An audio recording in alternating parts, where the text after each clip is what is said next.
Buttler Pennsylvania में ये 13 जुलाई 2024 का दिन था जब साबिक अमरीकी सदर डोनाल्ड ट्रंप पर एक जलसे से खिताब के दौरान हमला हुआ। इसी दौरान 3 गोलियों की आवाज़ सुनाई दी। डोनाल्ड ट्रंप को गोली तो लगी लेकिन उनकी जान बच गई। इस सारे वाक़े ने बहुत सारे सवालात खड़े कर दिए हैं। कुछ का जवाब तो मिल चुका है लेकिन कई राज अभी भी पोशीदा हैं। नवंबर 2024 में यूएस प्रेसिडेंशियल इलेक्शंस एक्सपेक्टेड हैं और इसी की कैंपेन के दौरान डोनाल्ड ट्रंप ने पेंसिल्वेनिया के शहर बटलर में अवामी ताकत का मुजाहरा किया।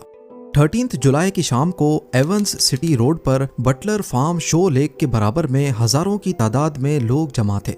ठीक इस जगह पर स्टेज मौजूद था जिस पर ट्रंप को गोली लगी। स्टेज के ठीक पीछे ये 3 बिल्डिंग्स हैं जिनमें से 2 बिल्डिंग्स पर सीक्रेट सर्विस के स्नाइपर्स पहले से मौजूद थे। जिस वक्त डोनाल्ड ट्रंप ने स्टेज पर अपना खिताब शुरू किया उस वक्त तक सब कुछ नॉर्मल था, लेकिन क्राउड में कुछ लोगों ने शूटिंग से पहले ही एक शख्स को गन के साथ स्टेज के राइट साइड वाली बिल्डिंग की छत पर देख लिया था। पहले तो सबको लगा कि शायद ये सिक्योरिटी फोर्स का ही कोई ऑफिसर है, लेकिन जब उसकी ड्रेसिंग जाहिर हुई तो ये कंफर्म हो गया कि छत पे चढ़ा शख्स सिक्योरिटी फोर्स में से नहीं है। तभी कुछ लोगों ने चिल्लाना शुरू कर दिया। ये खबर शायद सीक्रेट सर्विस के एजेंट्स ने अपने साथियों को रेडियो कर दी और ट्रंप के पीछे मौजूद सीक्रेट सर्विस के स्नाइपर्स ने अपनी डायरेक्शन शूटर की तरफ कर दी। अभी उसकी इंटेंशन का मालूम पड़ता कि उसने एक साथ 3 गोलियां फायर कर दी, जिसकी आवाज आप वीडियो में भी सुन सकते हैं।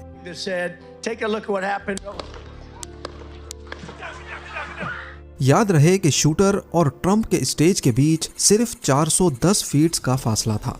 ऐन मौके पर कुदरती तौर पे ट्रंप ने अपना सर हल्का सा हिलाया और गोली उनके कान को टच करती हुई निकल गई, वरना शूटर का निशाना इतना एक्यूरेट था कि ट्रंप का बचना पॉसिबल नहीं था।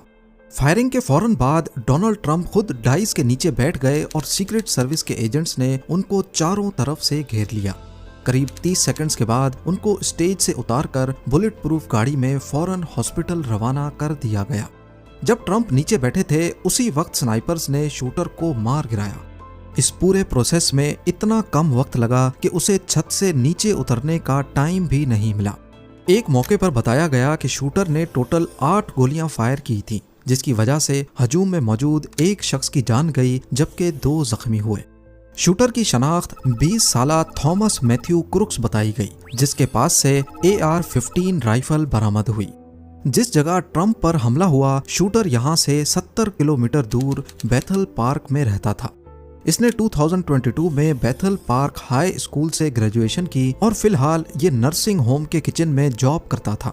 इसके कुलीग्स ने बताया कि थॉमस मैथ्यू में उनको कोई अनयूजुअल बिहेवियर नजर नहीं आया, पर हाल ही में उसने एक लोकल शूटिंग क्लब में मेंबरशिप करवाई थी। क्लेटन स्पोर्ट्समैन क्लब में मुख्तलिफ रेंजेस मौजूद हैं, जिसमें ज्यादा से ज्यादा टारगेट का डिस्टेंस 560 फीट है।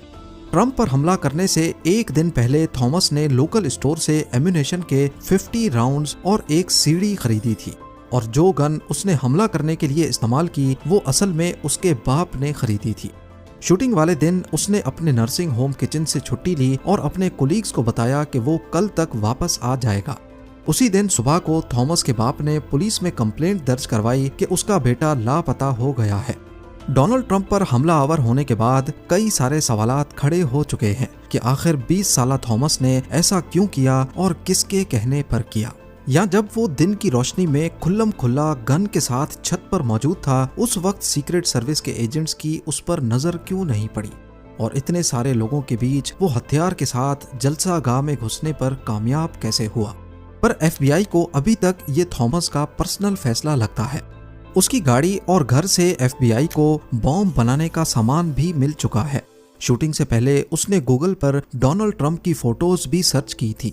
सिर्फ ट्रंप ही नहीं बल्कि सर्च हिस्ट्री में president Joe Biden, attorney general Merrick Garland, FBI director Christopher और प्रिंसेस ऑफ वेल्स कैथरीन को भी इसने सर्च किया था। और हाल ही में इसने मेजर डिप्रेसिव डिसऑर्डर के बारे में भी जानकारी हासिल की। इन सब चीजों के साथ साथ FBI को थॉमस के मोबाइल फोन में एक हैरान करने वाली फोटो भी मिली। आपको शायद याद होगा कि 30 नवंबर 2021 वाले दिन मिशिगन में ऑक्सफोर्ड हाई स्कूल के अंदर शूटिंग हुई थी, जिसको पूरी दुनिया ने भरपूर कॉन्डेम किया था। थॉमस के मोबाइल फोन से ऑक्सफोर्ड हाई स्कूल के अंदर हमला करने वाले ईथन क्रम्बली की फोटो भी मिली। क्या उसका ऑक्सफोर्ड स्कूल की शूटिंग के साथ भी कोई कनेक्शन था या फिर ये किसी बड़े गैंग का हिस्सा था? इस बारे में अभी कुछ भी नहीं कहा जा सकता। पर सितंबर 2021 से ही जब वो 18 साल का हुआ, तब से थॉमस रिपब्लिकन पार्टी का ही वोटर था। वही पार्टी जिसकी टिकट से डोनाल्ड ट्रंप पिछली बार इलेक्शन जीतकर प्रेसिडेंट बने और इस बार भी प्रेसिडेंट के उम्मीदवार हैं। डोनाल्ड ट्रंप की असैसिनेशन अटेम्प्ट पर इन्वेस्टिगेशन चल रही है और हो सकता है मजीद डिटेल्स वक्त के साथ साथ पब्लिश हो जाएं। उम्मीद है ये वीडियो भी आप लोग भरपूर लाइक और शेयर करेंगे। आप लोगों के प्यार भरे कमेंट्स का बेहद शुक्रिया। मिलते हैं अगली शानदार वीडियो में।